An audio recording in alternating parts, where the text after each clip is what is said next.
Buen día. Continuando con la temática de propiedades físicas, hoy hablaremos acerca de la incidencia y el comportamiento de la transmisión de ondas en los metales y en los materiales en general. Primero, haciendo una revisión de lo que son las propiedades de las ondas. Primero, pues la reflexión, que lo que nos dice es que hay una cantidad de la onda que se refleja cuando incide sobre una superficie. Eh, es como el efecto que se produce un haz de luz sobre un espejo. Mm, Mientras que la refracción es esa cantidad de onda que se ve absorbida por el material. Y hay un fenómeno que es el fenómeno de refracción que se debe básicamente al cambio de dirección por el cambio de densidad de un medio a otro. Estos son conceptos físicos pues conocidos para este nivel, entonces no nos detenemos mucho en este tema. Aquí tenemos algunos índices de refracción para distintos medios, materiales, y aquí para 8 metales. Y aquí tenemos índices de reflexión para metales y distintos materiales, y aquí tenemos índices de refracción también para otro tipo de materiales. Bueno, no todos son sólidos, aquí hay algunos líquidos. Cuando hablamos de valores reflectantes, estamos hablando de reflexión y es ese porcentaje que se refleja de la luz incidente. Cuando hablamos de refracción, es esa relación que hay entre los distintos medios, entre esos debidos al cambio de medio. Aquí tenemos un resumen de que es el índice de reflexión y el índice de refracción. Entre mayor sea el índice de reflexión, y eso se mide hasta 1 o hasta 100%, depende como sea la escala. Entonces se dice que el reflejo es muy claro, es decir, que toda la luz que incide se refleja como un espejo, mientras que no, la luz que se refleja es muy baja.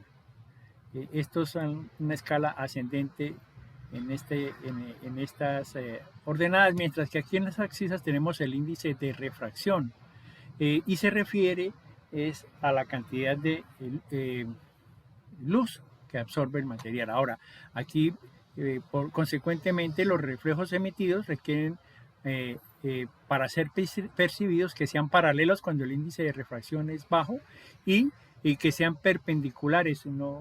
Así sea perpendicular aquí lo refracta cuando el índice de refracción es alto.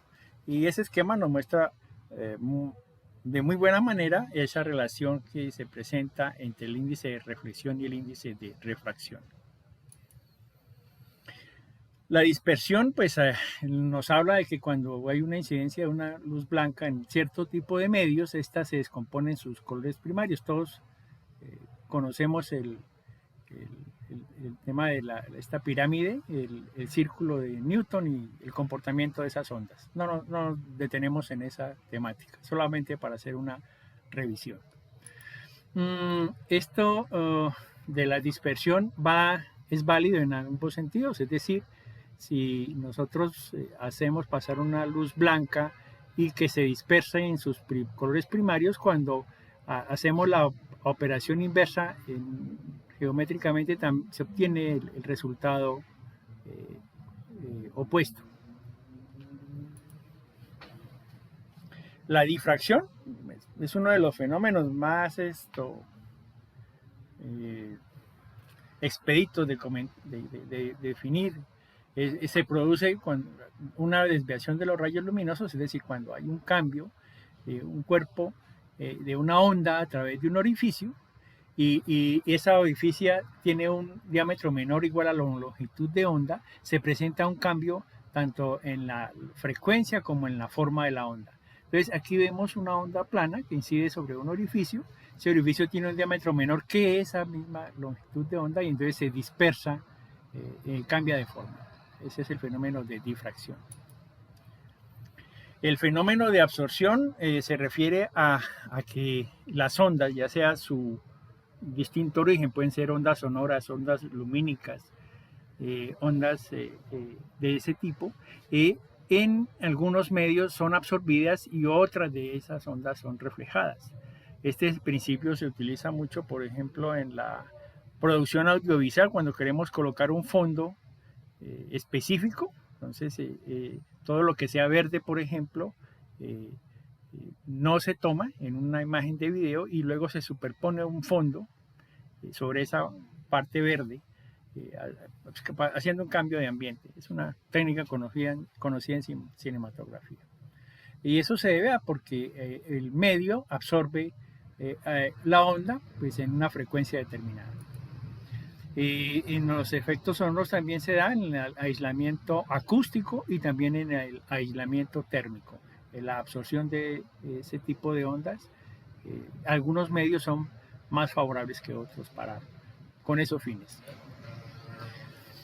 Pasando ahora sí con esos antecedentes del comportamiento de las ondas independientemente de su origen, vamos a hablar de las propiedades ópticas. Dentro de ellas el color.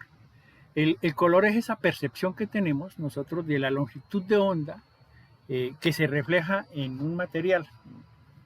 Si hay oscuridad absoluta, pues no hay reflejo, no hay refracción y no hay absorción de la onda, porque no hay luz. El color es una evidencia de la luz. Entonces, en esos casos, cuando no hay luz visible, pues por lo menos para nuestra capacidad de visualización no se percibe ningún tipo de color. El brillo que es esa cantidad de luz, esa proporción que hay entre la que incide y la que se refleja. Entonces, entre mayor sea la luz que se refleja, pues mayor es el brillo. Y entre menos, pues se dice que es un elemento que es menos brillante. La transparencia, que se refiere a esa capacidad que tiene un material en dejar pasar a través suyo la luz. Entonces hay tres clasificaciones grandes que son los transparentes, los translúcidos y los opacos. Los opacos no dejan pasar la luz, mientras los transparentes sí dejan traspasar la luz, consecuentemente se puede ver a través de ellos. La luminiscencia, que es esa propiedad que tienen algunos materiales de la emisión de luz a baja temperatura, o lo que se conoce como luz fría. Hoy día pues estamos muy familiarizados, por ejemplo, con las ondas de materiales como las luces LED, que tienen una enorme luminiscencia y una pérdida por calentamiento muy baja. Por eso se debe su bajo consumo. Mientras que, por ejemplo, la luz incandescente, que se debe básicamente al calentamiento de un filamento de tungsteno en un medio vacío,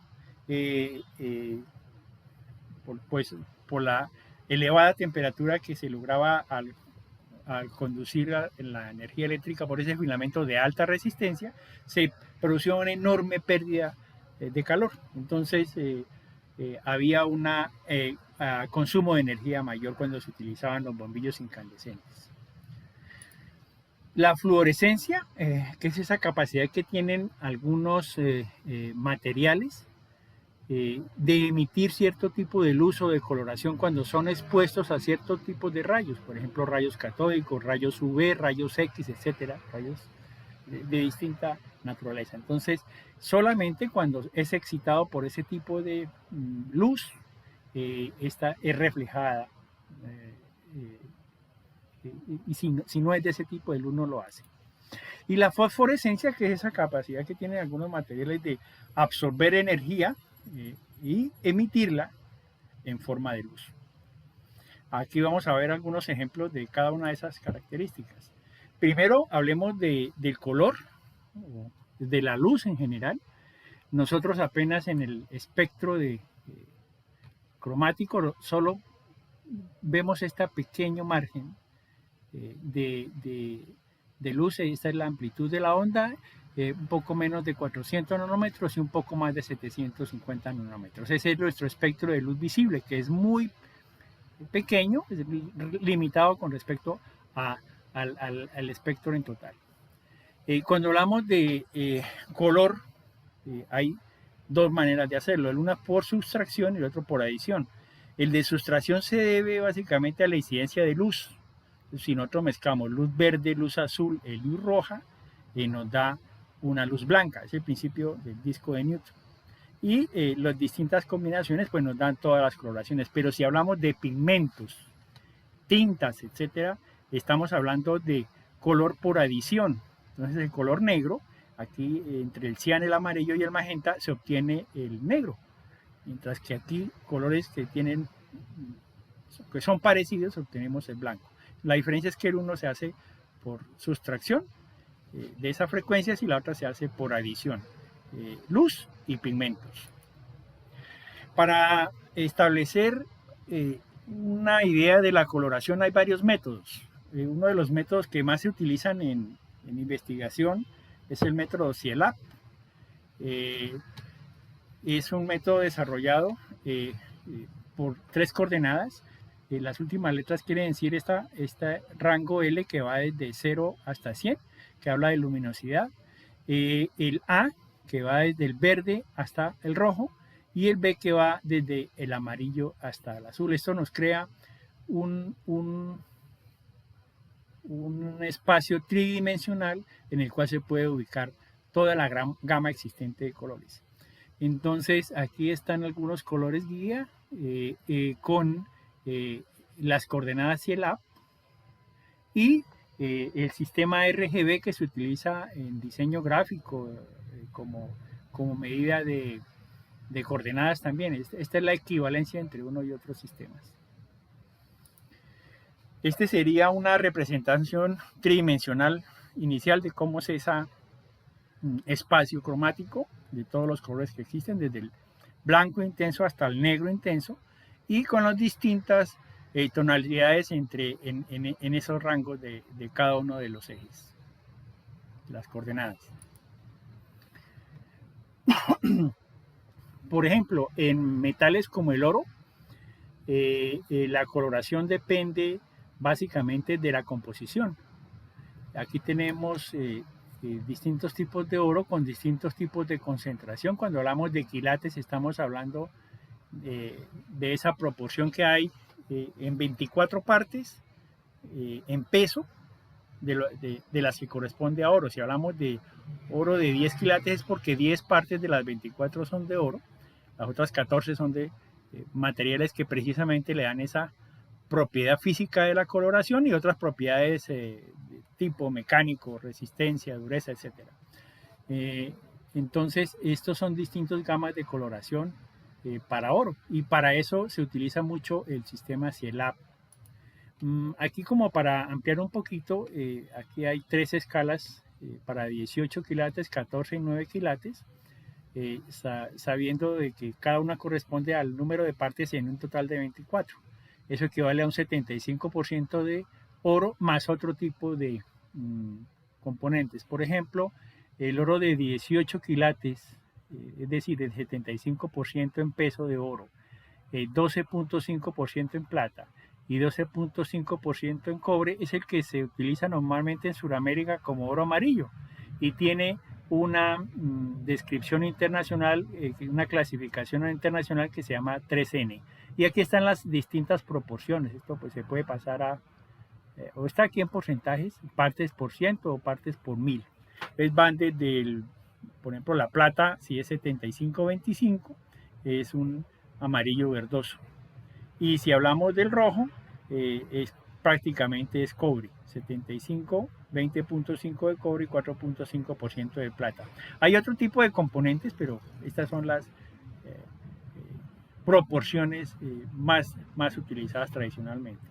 Aquí vemos otro tipo de coloración, oro azul, oro negro, es en el que se utiliza cobalto.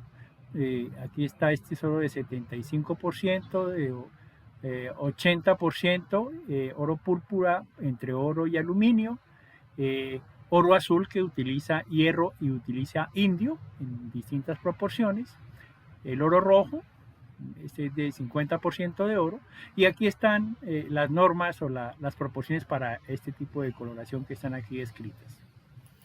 Eso tiene una relación con la denominación CIELAC.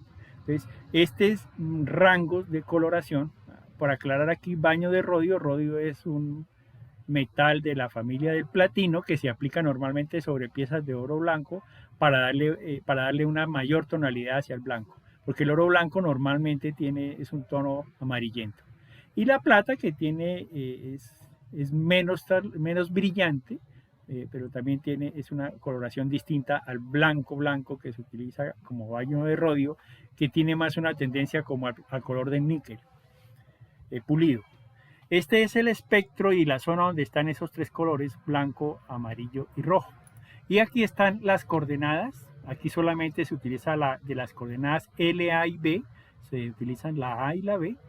Y aquí están las distintas proporciones de esas coordenadas en cuanto a A y en cuanto a B, y aquí está a qué corresponde a cada una de esas clasificaciones anteriores. Por ejemplo, aquí está el 3N.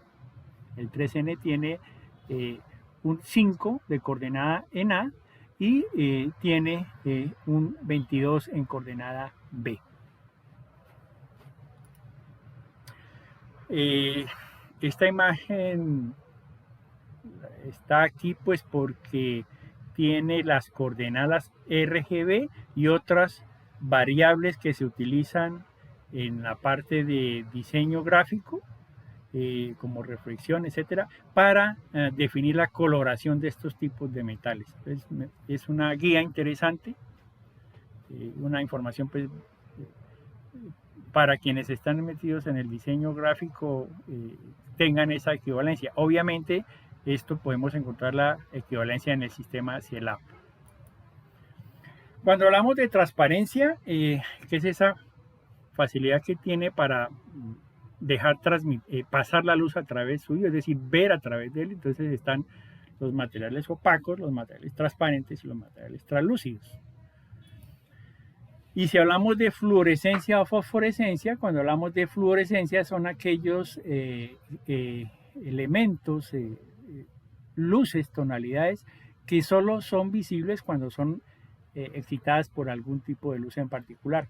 Los billetes cuando son excitados por luz ultravioleta pues revelan cierto tipo de pigmentos que solo son visibles bajo ese tipo de luz.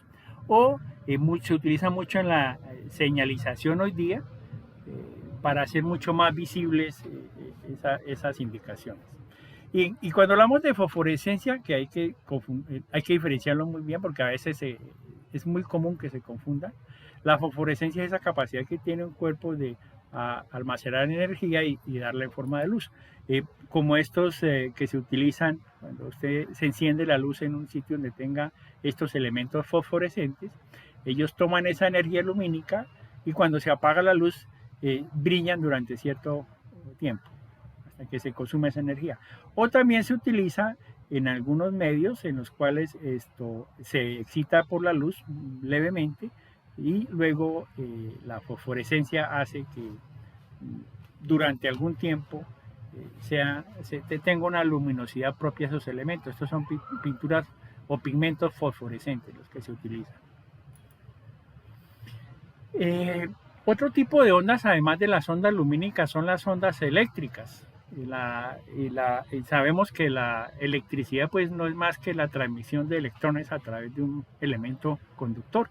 Pero esos elementos conductores se clasifican, o esos elementos se clasifican de distinta manera dependiendo del nivel de conducción que haya. Son los conductores, los aislantes o dieléctricos que no permiten el paso de la corriente eléctrica, los semiconductores que se comportan como conductor o como aislante en función de la temperatura, se utilizan mucho en la parte de electrónica, y los superconductores que transmiten energía eléctrica sin pérdidas. Por ejemplo, los conductores, así sea el conductor más eficiente que existe de los metales, que es la plata, siempre hay pérdidas en la transmisión de esa energía. Los superconductores no, tienen una capacidad de transmitir eso, pero normalmente se hace a baja temperatura. Entonces no son, se utiliza mucho en equipos tecnológicos, pero normalmente en la conducción de energía eléctrica domiciliaria no son utilizados. Aquí tenemos alguna conductividad eléctrica. Esto está dado en 1 sobre ohmios centímetros, es decir, la resistencia que tiene por unidad de centímetros, la cantidad inversa, para algunos superconductores, metales, semiconductores y aislantes, y algunos conductores iónicos. La conductividad eléctrica, bueno, a esta gráfica nos muestra los espacios en donde se consideran conductores y semiconductores. Esto está dado la conductividad que está en Siemens por centímetro. Cuando es conductor tiene esta magnitud, semiconductor y materiales aislantes. También se puede medir en resistencia. La resistencia es el inverso de la conductividad y está dado en ohmios por centímetro. Esto también se puede expresar en 1 sobre ohmios centímetro, pero aquí está en ohmios por centímetro y hay equivalencia en Siemens por centímetro. Vemos el comportamiento de la resistencia eléctrica, en este caso dada en ohmios por milímetro cuadrado por metro. Esto se utiliza mucho en los conductores. Se mide el diámetro, entre mayor sea el diámetro, pues más facilidad tiene el conductor para transmitir energía eléctrica, y esto es por unidad de longitud. Entonces aquí hay dos elementos, wolframio y molibdeno, y vemos cómo esa resistencia eléctrica va aumentando en la medida que aumenta la temperatura. Y lo mismo sucede con otros tipos de materiales, no tienen el mismo tipo de comportamiento, en algunos casos en los cuales hay algunos tipos de temperatura, pero estos gráficos nos indican que hay una relación directa entre resistividad y temperatura. En particular para materiales conductores, soluciones o aleaciones con cobre, ya que el cobre por excelencia por su costo es el material conductor más utilizado por su baja resistividad. Tenemos cómo cambia esa resistividad en función a pequeñas partículas, ya sean o por dopado o sean por impurezas en cantidad de peso. Entonces, unas pequeñas porcentajes, 0.05%, por ejemplo, de fósforo, causa una resistividad, un aumento de la resistividad importante. Y aquí hay distintos materiales, todos son metales, y vemos cómo es afectada esas impurezas en la resistividad, es decir, el dopaje o las impurezas en los materiales puede ser que favorezcan otro tipo de propiedades, como de tipo resistencia mecánica, pero desfavorecen la conductividad de soluciones de cobre. Esto también es el comportamiento cobre-níquel, porcentaje en peso de níquel. Este es un diagrama de fase que nos mide la resistividad, cómo varía, hasta cuando es un 80% de níquel, y de ahí disminuye la resistividad de la solución. Es decir, este es el máximo y en adelante disminuye, teniendo en cuenta que ya de por sí miremos que la resistividad, es decir, la resistencia del cobre aquí en esta escala es bastante baja, que es cobre puro. En la medida que yo voy aumentando el porcentaje de níquel, va aumentando la resistividad del material. Aquí tenemos soluciones con cobre, aquí es el mismo estudio, pero hay un análisis de carga de rotura, es decir, de resistencia mecánica y conductividad eléctrica. Entonces, entre mayor sea el porcentaje de zinc que yo adiciono, pues aumenta la resistencia mecánica, pero decae dramáticamente la conductividad eléctrica. Y aquí tenemos también esta escala que nos mide el porcentaje de deformación y la relación que hay con distintos tipos de soluciones. Aquí cobre puro y cuando adicionamos porcentajes de zinc. Y esto nos mide esa proporción de la conductividad eléctrica. Como se puede ver, cuando es cobre puro hay un 100% de conductividad, y en la medida que voy adicionando más zinc va disminuyendo esa conductividad, y la resistencia mecánica, por ejemplo, a la deformación tiene ese comportamiento. La otra característica que hablamos es del tema de conductividad magnética. El magnetismo básicamente se debe al comportamiento de los dominios. Los dominios son espacios físicos en los materiales que se ocasionan o por maclaje o por el proceso de solidificación en los distintos granos de un metal, o por la alineación de los dominios en partículas o en elementos que no son metálicos. Entonces se crea un momento debido a la rotación del electrón alrededor del núcleo, y también a la traslación alrededor del núcleo, y a la rotación, algo similar al movimiento magnético. Esto es en su propio eje del electrón, y esto en cuanto a la rotación alrededor del núcleo. Ese momento generado es el que causa los dominios, y depende de la naturaleza del material el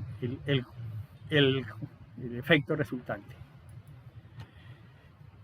Un dominio magnético está muy bien descrito aquí. Esto es un material que sus dominios están alineados, y este es un material en el cual sus dominios no están alineados. Entonces, el comportamiento de los materiales en cuanto a cuando es excitado por un tipo de campo magnético y su alineación son los que definen el tipo de característica en cuanto al magnetismo. Aquí tenemos una muestra en la parte de abajo bidimensional de lo que pasa con un material que al ser excitado por un campo magnético, estos son distintos granos. Cuando es excitado por ese campo magnético hay una reorganización de los granos, y tienden a tener una orientación. Esto sucede en los materiales ferrosos y ferromagnéticos en particular.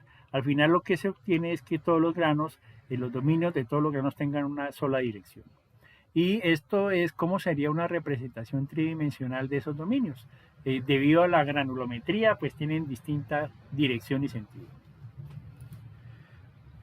Entonces, en términos generales, y esta es la definición más amplia que hay, los materiales diamagnéticos son en donde esos campos se oponen cuando son expuestos a un campo magnético, se oponen a la dirección de ese campo.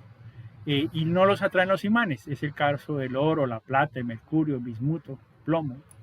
En cambio, los paramagnéticos son los que se alinean sus dominios, pero solamente mientras son expuestos a ese campo magnético. Cuando ese campo magnético es retirado, ellos retornan a su estado inicial. Los ferromagnéticos, que son como se hacen los imanes permanentes, es decir, cuando son excitados por un campo magnético, ellos adquieren el magnetismo, sus dominios se alinean, y al ser retirado el campo permanece la dirección de esos campos. Entonces, estos son los elementos, algunas tierras raras y normalmente hierro, níquel y cobalto. Y los ferrimagnéticos son aquellos cerámicos que tienen comportamiento similar a los materiales ferromagnéticos. Dentro de ellos algunos que se denominan ferritas, pero no debe confundirse este ferritas con la fase de hierro de baja concentración de carbono, hierro prácticamente puro.